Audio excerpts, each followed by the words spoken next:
नमस्कार दोस्तों, Google education में आपका स्वागत है। तो दोस्तों, आज हम जानेंगे क्लास 10वीं अर्थशास्त्र पार्ट 5 रोजगार एवं सेवाएं। दोस्तों, इस पार्ट के हम सभी महत्वपूर्ण ऑब्जेक्टिव प्रश्नों को जानेंगे जो आने वाले बिहार बोर्ड एग्जाम 2023 के लिए अति महत्वपूर्ण है। तो दोस्तों, इस पार्ट में टोटल 48 ऑब्जेक्टिव प्रश्न हैं जो बहुत ही महत्वपूर्ण हैं। तो दोस्तों, वीडियो शुरू करने से पहले मैं आपको बताना चाहता हूं कि दोस्तों, जिस क्वेश्चन को आपको आंसर मालूम होगा कमेंट बॉक्स में आप उसे दे सकते हैं। तो दोस्तों, चलिए वीडियो को शुरू करते हैं और जानते हैं महत्वपूर्ण प्रश्नों को।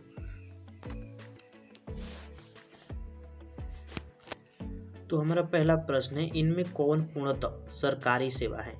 दोस्तों, इनमें कौन पूर्णतः सरकारी सेवा है यानी सरकारी सेवा के अंतर्गत आते हैं।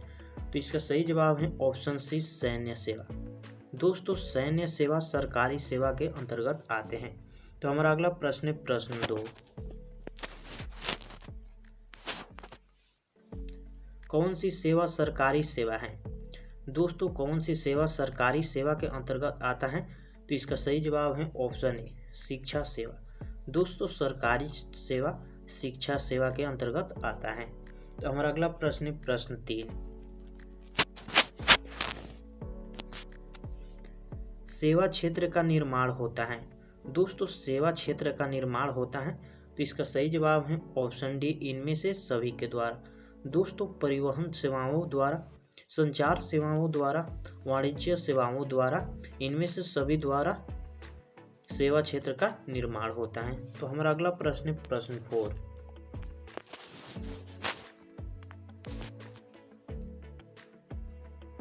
भारत में सेवा क्षेत्र को सामान्यतः कितने भागों में बांटा जा सकता है।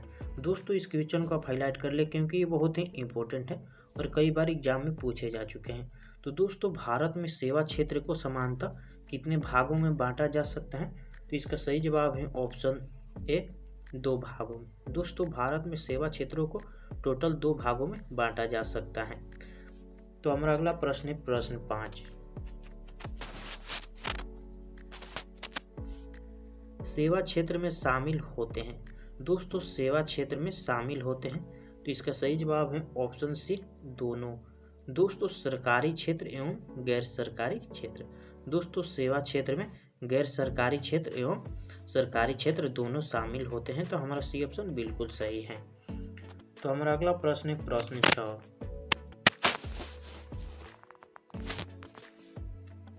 ऊर्जा के मुख्यतः स्रोत होते हैं। दोस्तों, इस क्वेश्चन का हाईलाइट कर ले क्योंकि ये बहुत ही इंपॉर्टेंट है और कई बार एग्जाम में रिपीट हो चुके हैं। दोस्तों, ऊर्जा के मुख्य स्रोत क्या है। तो इसका सही जवाब है ऑप्शन डी, इनमें से सभी। दोस्तों, ऊर्जा का मुख्य स्रोत कोयला, पेट्रोलियम एवं विद्युत हैं। तो इनमें से सही यानी कि हमारा डी ऑप्शन बिल्कुल सही है। तो हमारा अगला प्रश्न है प्रश्न 7,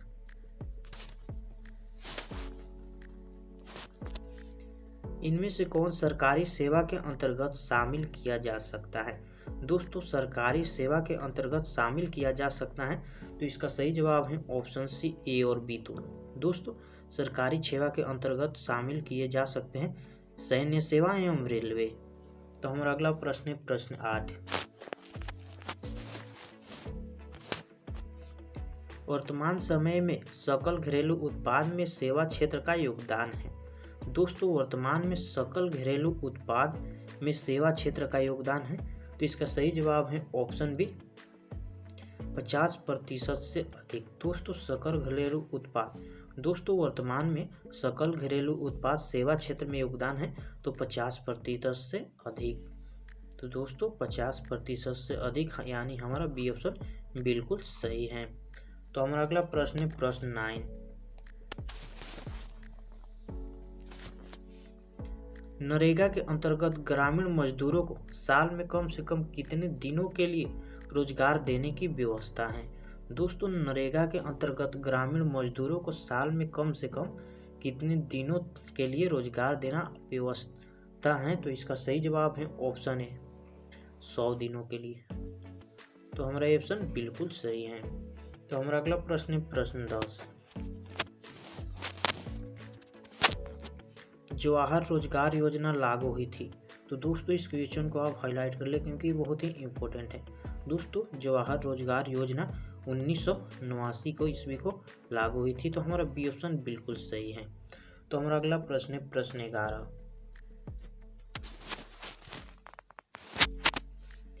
मानव पूंजी के प्रमुख घटक हैं।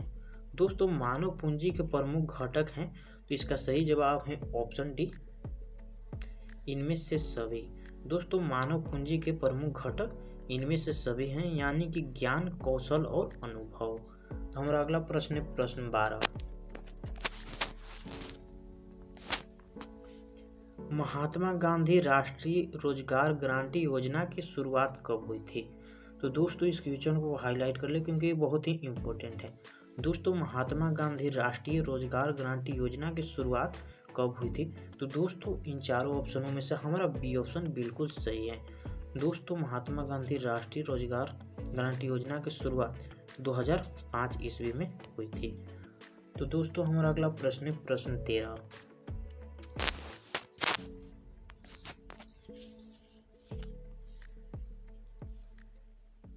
एक अर्थव्यवस्था के क्षेत्र को सेवा क्षेत्र कहा जाता है। तो इसका सही जवाब है ऑप्शन डी, इनमें से सभी। दोस्तों द्वितीय क्षेत्र, तृतीय क्षेत्र एवं प्राथमिक क्षेत्र, दोस्तों एक अर्थव्यवस्था के लिए तीनों क्षेत्रों को सेवा क्षेत्र कहा जाता है। तो हमारा अगला प्रश्न है प्रश्न 14। मानव पूंजी का विकास होता है। दोस्तों मानव पूंजी का विकास होता है, तो इसका सही जवाब है ऑप्शन डी, इनमें से सभी। दोस्तों प्रशिक्षण से, सूचना में पूंजी निवेश से, शिक्षा से। तो हमारा डी ऑप्शन बिल्कुल सही है। तो दोस्तों इस क्वेश्चन को आप हाईलाइट कर ले क्योंकि ये बहुत ही इंपॉर्टेंट है। तो हमारा अगला प्रश्न है प्रश्न 15। मानव पूंजी निर्माण के लिए आवश्यक पूर्व शर्तें हैं। तो दोस्तों इसका सही जवाब है ऑप्शन डी, इनमें से सभी। तो दोस्तों वस्त्र एवं आवास, स्वास्थ्य जीवन एवं स्वस्थ शरीर एवं स्वस्थ मन, पर्याप्त भोजन, इनमें से सभी, यानी डी ऑप्शन बिल्कुल हमारा सही है। तो हमारा अगला प्रश्न है प्रश्न 16।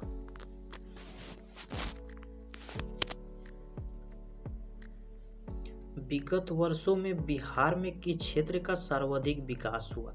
दोस्तों विगत वर्षों में बिहार में किस क्षेत्र का सर्वाधिक विकास हुआ? तो इसका सही जवाब है ऑप्शन ए, सेवा क्षेत्र। दोस्तों विगत वर्षों में बिहार में किस क्षेत्र का सर्वाधिक विकास हुआ? तो सेवा क्षेत्र। तो हमारा अगला प्रश्न है प्रश्न 17। मानव पूंजी का प्रमुख घटक है। दोस्तों मानव पूंजी का प्रमुख घटक है, तो इसका सही जवाब है ऑप्शन डी, इनमें से सभी। दोस्तों शिक्षा, भोजन और स्वास्थ्य, दोस्तों मानव पूंजी का प्रमुख घटक है इनमें से सभी। दोस्तों शिक्षा और भोजन और स्वास्थ्य मानव के लिए आवश्यक है। तो हमारा अगला प्रश्न है प्रश्न 18।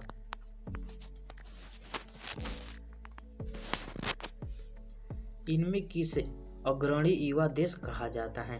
तो दोस्तों इस क्वेश्चन को आप हाईलाइट कर ले क्योंकि ये बहुत ही इंपॉर्टेंट है और कई बार एग्जाम में रिपीट हो चुके हैं। दोस्तों इनमें किसे अग्रणी युवा देश कहा जाता है? तो इसका सही जवाब है ऑप्शन बी, भारत को। दोस्तों अग्रणी युवा देश कहा जाता है भारत को। तो हमारा बी ऑप्शन बिल्कुल सही है। तो हमारा अगला प्रश्न है प्रश्न 19। इनमें रोजगार सृजन के लिए कौन सी योजना चलाई जा रही है? दोस्तों इनमें रोजगार सृजन के लिए कौन सी योजना चलाई जा रही है? तो इसका सही जवाब है ऑप्शन डी, इनमें से सभी। दोस्तों इनमें रोजगार सृजन के लिए कौन सी योजना चलाई जा रही है?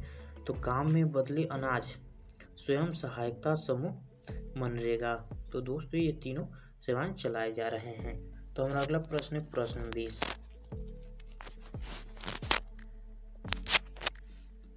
राष्ट्रीय ग्रामीण रोजगार गारंटी योजना किस महापुरुष के नाम पर है?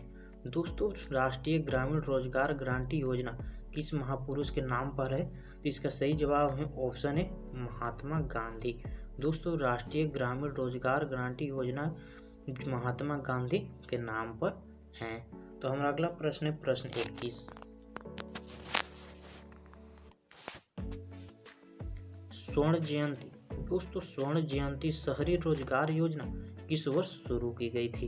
तो दोस्तों इस क्वेश्चन को आप हाईलाइट कर ले क्योंकि ये बहुत ही इंपॉर्टेंट है। तो दोस्तों इसका सही जवाब है ऑप्शन ए, 1997 ईस्वी में। दोस्तों स्वर्ण जयंती शहरी योजना रोजगार योजना 1997 ईस्वी में शुरू की गई थी। तो हमारा अगला प्रश्न है प्रश्न 22। भारत की अधिकांश जनसंख्या अर्थव्यवस्था के लिए किस क्षेत्र में संलग्न है? तो दोस्तों इसका सही जवाब है ऑप्शन ए प्राथमिक अथवा कृषि क्षेत्र में। दोस्तों भारत की अधिकांश जनसंख्या अर्थव्यवस्था प्राथमिक अथवा कृषि क्षेत्र में संलग्न है। तो हमारा अगला प्रश्न है प्रश्न 23। मानव पूंजी के प्रमुख घटक कितने हैं? तो दोस्तों इस क्वेश्चन को आप हाईलाइट कर ले क्योंकि ये बहुत ही इंपॉर्टेंट है। दोस्तों मानव पूंजी के प्रमुख घटक कितने हैं? इसका सही जवाब होगा ऑप्शन सी टोटल 5। दोस्तों मानव पूंजी के प्रमुख घटक हैं टोटल 5। तो हमारा सी ऑप्शन बिल्कुल सही है। तो दोस्तों हमारा अगला प्रश्न है प्रश्न 24। 6 से 14 वर्ष की आयु वाले बच्चों को दी जाने वाली शिक्षा कहलाती है।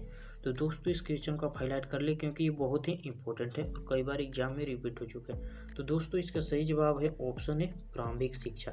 दोस्तों 6 से 14 वर्ष की आयु वाले बच्चों को दी जाने वाली शिक्षा प्रारंभिक शिक्षा कहलाती है। तो हमारा अगला प्रश्न है प्रश्न 25।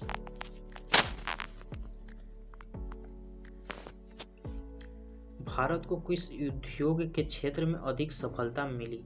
दोस्तों भारत को किस उद्योग के क्षेत्र में अधिक सफलता मिली? तो इसका सही जवाब है ऑप्शन बी कंप्यूटर सॉफ्टवेयर। दोस्तों भारत को कंप्यूटर सॉफ्टवेयर उद्योग क्षेत्र में अधिक सफलता मिली। तो हमारा अगला प्रश्न है प्रश्न 26। विश्व के विकसित देश हैं। दोस्तों विश्व के विकसित देश हैं तो इसका सही जवाब है ऑप्शन डी इनमें से सभी। दोस्तों अमेरिका, ब्रिटेन एवं जापान विश्व के विकसित देश हैं। तो हमारा अगला प्रश्न है प्रश्न 27।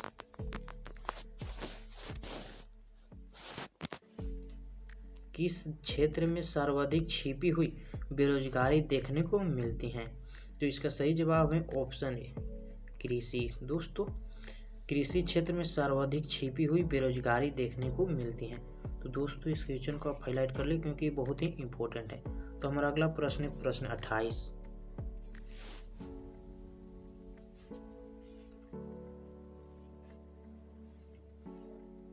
बाजार व्यवस्था का महत्वपूर्ण अंग है। दोस्तों बाजार व्यवस्था का महत्वपूर्ण अंग है तो इसका सही जवाब है ऑप्शन ए उपभोग। दोस्तों बाजार व्यवस्था का महत्वपूर्ण अंग है तो इसका सही जवाब है उपभोग। तो दोस्तों इस क्वेश्चन को आप हाईलाइट कर ले क्योंकि ये बहुत ही इंपॉर्टेंट है आपके एग्जाम के लिए। तो हमारा अगला प्रश्न है प्रश्न 29। रोजगार के प्रमुख क्षेत्र कितने हैं? दोस्तों रोजगार के प्रमुख क्षेत्र कितने हैं? तो इसका सही जवाब है ऑप्शन बी 3। दोस्तों रोजगार के प्रमुख टोटल 3 क्षेत्र हैं। तो दोस्तों इस क्वेश्चन को आप हाईलाइट कर ले क्योंकि बहुत ही इंपॉर्टेंट है। तो हमारा अगला प्रश्न है प्रश्न 30। विश्व के महास्रोती के लिए सबसे सस्ता, सुरक्षित और गुणवत्ता वाला देश है। तो इसका सही जवाब है ऑप्शन ए भारत। दोस्तों विश्व में महास्रोती के लिए सबसे सस्ता, सुरक्षित और गुणवत्ता वाला देश भारत है। तो हमारा अगला प्रश्न है प्रश्न 31। भारत में सेवा क्षेत्र की शुरुआत हुई थी। तो दोस्तों इस क्वेश्चन का हाईलाइट कर ले क्योंकि बहुत ही इंपॉर्टेंट है। तो दोस्तों भारत में सेवा क्षेत्र की शुरुआत हुई थी 1980 के दशक में। तो दोस्तों बी ऑप्शन हमारा बिल्कुल सही है। तो हमारा अगला प्रश्न है प्रश्न 32। स्वयं सहायता समूह योजना किस वर्ष लागू किया गया? दोस्तों स्वयं सहायता समूह योजना किस वर्ष लागू किया गया? तो इसका सही जवाब है ऑप्शन सी 1992 ईस्वी में। दोस्तों स्वयं सहायता समूह योजना की किस वर्ष लागू किया गया था? तो 1992 ईस्वी में। तो हमारा सी ऑप्शन बिल्कुल सही है। तो दोस्तों इस क्वेश्चन को हाईलाइट कर ले क्योंकि बहुत ही इंपॉर्टेंट है। तो हमारा अगला प्रश्न है प्रश्न 33। स्वयं सहायता समूह में लगभग कितने सदस्य होते हैं? तो दोस्तों इस क्वेश्चन को आप हाईलाइट कर ले क्योंकि ये भी बहुत ही इंपॉर्टेंट है। तो दोस्तों स्वयं सहायता समूह में लगभग कितने सदस्य होते हैं? तो इसका सही जवाब है ऑप्शन सी, टोटल 15 से 20 सदस्य होते हैं। तो हमारा अगला प्रश्न 34, आर्थिक विकास के कितने क्षेत्र हैं? दोस्तों आर्थिक विकास के टोटल कितने क्षेत्र हैं? तो इसका सही जवाब है ऑप्शन सी, टोटल 3 क्षेत्र हैं। दोस्तों आर्थिक विकास के कितने क्षेत्र हैं? तो टोटल 3 क्षेत्र हैं। तो हमारा सी ऑप्शन बिल्कुल सही है। तो हमारा अगला प्रश्न 35, मानवीय संसाधनों के लिए विकास के लिए सर्वाधिक सेवाएं महत्वपूर्ण हैं। तो इसका सही जवाब है ऑप्शन बी, स्वास्थ्य। दोस्तों मानवीय संसाधनों के लिए विकास के लिए सर्वाधिक सेवाएं महत्वपूर्ण हैं, तो स्वास्थ्य हमारा बी ऑप्शन बिल्कुल सही है। तो हमारा अगला प्रश्न 36, भारत की परिवहन सेवाओं में सर्वाधिक महत्वपूर्ण है। दोस्तों भारत की परिवहन सेवाओं में सर्वाधिक महत्वपूर्ण है, तो इसका सही जवाब है ऑप्शन डी, रेलवे। दोस्तों भारत की परिवहन में सेवाओं में सर्वाधिक महत्वपूर्ण है तो रेलवे। तो हमारा अगला प्रश्न 37, आर्थिक विकास का तीसरा क्षेत्र है। दोस्तों इस क्वेश्चन को आप हाईलाइट कर ले क्योंकि बहुत ही इंपॉर्टेंट है। दोस्तों आर्थिक क्षेत्र का तीसरा क्षेत्र है, तो इसका सही जवाब है ऑप्शन डी, सेवा क्षेत्र। दोस्तों आर्थिक विकास का तीसरा क्षेत्र है सेवा क्षेत्र, हमारा डी ऑप्शन बिल्कुल सही है। तो दोस्तों हमारा अगला प्रश्न 38, किस योजना के अंतर्गत सरकार ने ग्रामीणों को किस योजना के अंतर्गत सरकार ने ग्रामीणों को काम का कानून अधिकार दिया? दोस्तों इसका सही जवाब है ऑप्शन बी, मनरेगा। दोस्तों मनरेगा योजना के अंतर्गत सरकार ने ग्रामीणों को काम का कानून अधिकार दिया। तो दोस्तों इस क्वेश्चन को आप हाईलाइट कर ले क्योंकि बहुत ही इंपॉर्टेंट है। तो हमारा अगला प्रश्न 39, राष्ट्रीय हाउसिंग बैंक की स्थापना कब की गई? दोस्तों राष्ट्रीय हाउसिंग बैंक की स्थापना कब की गई? तो इसका सही जवाब है ऑप्शन डी, 1988 ईस्वी में। तो दोस्तों हमारा डी ऑप्शन बिल्कुल सही है। तो दोस्तों इस क्वेश्चन को आप हाईलाइट कर ले क्योंकि बहुत इंपॉर्टेंट है। तो हमारा अगला प्रश्न 40, सकल घरेलू उत्पाद। दोस्तों सकल घरेलू उत्पाद में कृषि का योगदान कितना प्रतिशत है? तो दोस्तों इसका सही जवाब है ऑप्शन बी, 18.5%। तो हमारा अगला प्रश्न 41, भारत में आर्थिक विकास का नया दौर कब शुरू हुआ? तो इसका सही जवाब है ऑप्शन है 1991 ईस्वी। तो दोस्तों हमारा ये ऑप्शन बिल्कुल सही है।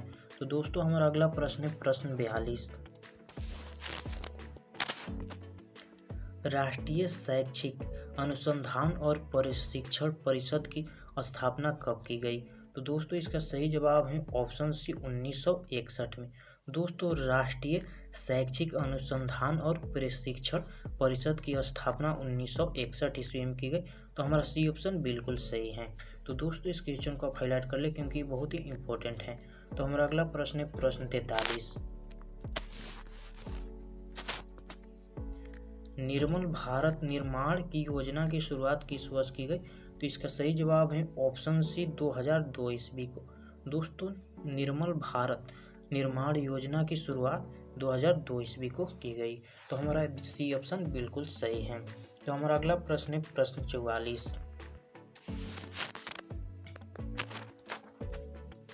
आवास की समस्या के समाधान के लिए राष्ट्रीय आवास नीति की घोषणा कब की गई?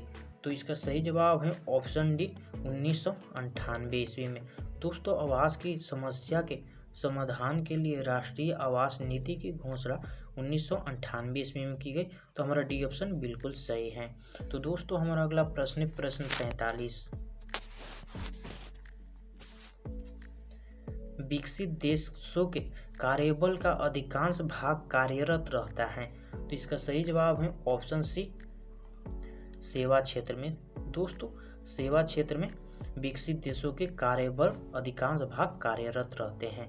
तो दोस्तों इस क्वेश्चन को आप हाईलाइट कर ले क्योंकि बहुत ही इंपॉर्टेंट है। तो हमारा अगला प्रश्न है प्रश्न 46।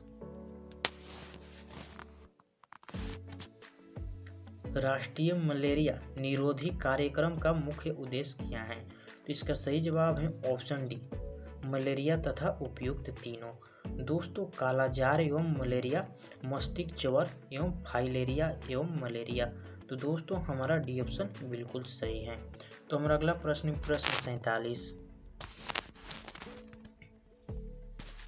भारत सरकार ने किस प्रकार की शिक्षा को मौलिक अधिकार घोषित किया? तो दोस्तों इसका सही जवाब है ऑप्शन ए, प्रारंभिक शिक्षा। दोस्तों भारत सरकार ने प्रारंभिक शिक्षा को मौलिक अधिकार घोषित किया। तो हमारा ये ऑप्शन बिल्कुल सही है। तो दोस्तों हमारा अगला प्रश्न है प्रश्न 48। एक अर्थव्यवस्था की आधार संरचना का निर्माण होता है। तो इसका सही जवाब है ऑप्शन डी, तीनों के द्वारा। दोस्तों कृषि के द्वारा, उद्योग के द्वारा, सेवाओं के द्वारा एक अर्थव्यवस्था की आधार संरचना का निर्माण होता है। तो हमारा डी ऑप्शन बिल्कुल सही है। तो दोस्तों ये वीडियो आपको अच्छी लगी तो वीडियो को लाइक करें और चैनल को सब्सक्राइब कर बेल आइकन को प्रेस कर दें, जिससे आने वाली इसी तरह की वीडियो की नोटिफिकेशन को पाने के लिए। तो दोस्तों मिलते हैं इसी तरह की एक और न्यू वीडियो में।